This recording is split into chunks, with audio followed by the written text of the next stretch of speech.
En 1866, Louis II occupe le trône de Bavière depuis 2 ans lorsqu'il décide de construire un château ici, au cœur des montagnes du Tyrol, près des gorges du Polat, sur la Jugend, un pic de 200 mètres de haut, à l'endroit où se dressent les ruines de 2 châteaux médiévaux. Ces châteaux avaient été abandonnés au Moyen Âge. Ils étaient tombés en ruine et envahis par la nature. Le paysage répond parfaitement aux aspirations du jeune roi, qui à 20 ans admire le courant romantique allemand et sa mise en scène grandiose de la nature. Et c'est par ailleurs dans l'air du temps de restaurer des châteaux. Le culte du Moyen Âge et la pratique du culte du Moyen Âge, par exemple au travers de la reconstruction de châteaux médiévaux, s'inscrit complètement dans la culture allemande du XIXe siècle. La première idée était effectivement de reconstruire les ruines de Vordeur-Hohenschwangau, donc de restaurer l'ancien château. Et alors, on a aussitôt fait des relevés de ces ruines. Vordeur et Hinterhohenschwangau, soit les châteaux du Haut-Schwangau, remontent probablement au XIe ou XIIe siècle. Vordeur-Hohenschwangau comprenait un bâtiment résidentiel de 30 mètres de long et de 10 mètres de large, avec une cour et une tour. À l'est, derrière un fossé de 10 mètres, on trouve le Hinterhohenschwangau, fait principalement d'une tour carrée de 13 mètres sur 13 mètres. Le pic où se trouvent les ruines de ces 2 châteaux, Louis II le connaît bien. Il se trouve à 1 kilomètre du château de Hohenschwangau, la demeure où il a passé une partie de son enfance.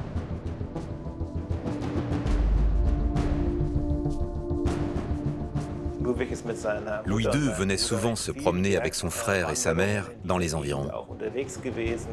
C'est un château médiéval que son père Maximilien II a fait reconstruire dans les années 1830.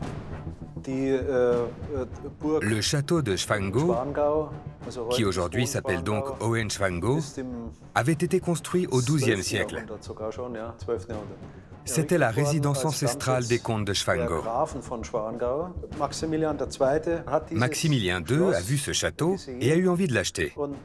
C'est vrai que l'endroit est très beau. Le propriétaire de l'époque, un marchand de la ville de Füssen, en demandait une somme exorbitante. Et Maximilien II, qui était pourtant économe, a accepté de payer cette somme. Et ensuite, il a fait rénover Hohenschwangau par un décorateur de théâtre qui s'appelait Domenico Caglio. Ces décorations, caractéristiques de l'époque, sont de véritables livres d'images. 2 grandes peintures au mur qui racontent des scènes historiques ou des légendes du Moyen-Âge allemand. Louis II va donc s'inspirer du château de son père, mais voudra surtout aller plus loin. Pour lui, ce château de Hohenschwangau était effectivement beaucoup trop classique, beaucoup trop simple. D'autant que Louis II et son père entretenaient une relation difficile et conflictuelle. Son nouveau château va lui permettre, à plus d'un titre, de dépasser celui de son père. Du site qu'il a choisi, son nouveau château, qu'il baptise d'abord Neue Hohenschwangau, le nouvel Hohenschwangau, surplombera le château de son enfance. C'est le château de ses racines, c'est le château de son père qu'il a toujours détesté. Toi, tu as fait Hohenschwangau. Eh bien moi, je vais faire encore mieux. Je vais faire le nouveau Hohenschwangau, le Neuschwanstein, qui sera au-dessus, plus haut, plus fou, plus magnifique. Sur ce point, Neuschwanstein sera clairement à la hauteur des aspirations de Louis II, le château étant, au final, au moins 4 fois plus grand que Hohenschwangau.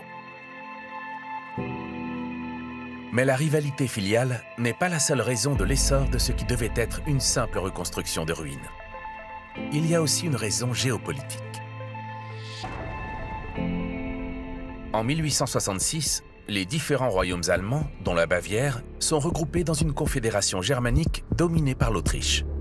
La Prusse conteste cette domination et gagne alors la guerre d'unification. La Bavière passe sous autorité prussienne et sera officiellement rattaché à son territoire en 1870. Louis II perd alors tout pouvoir politique. Louis II n'était plus qu'un simple exécutant des ordres prussiens. Il n'était plus complètement souverain.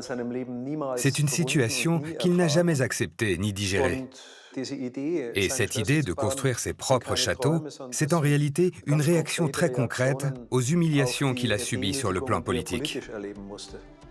C'est probablement là qu'il s'est dit « Bon, maintenant, il faut que je réalise quelque chose de très grand. » De plus grand, mais aussi dans des délais extrêmement réduits. Louis II souhaite finir son château en seulement 3 ans. Et le choix du lieu sur ce pic rocheux va rendre le chantier particulièrement difficile. Dès l'été 1868, d'importants moyens humains et techniques sont mobilisés pour répondre à cette ambition.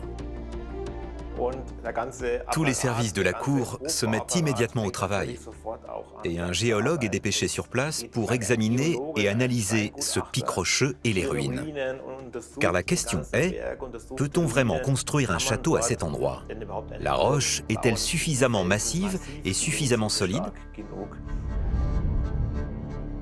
Dans un premier temps, on se débarrasse des ruines par une série d'explosions.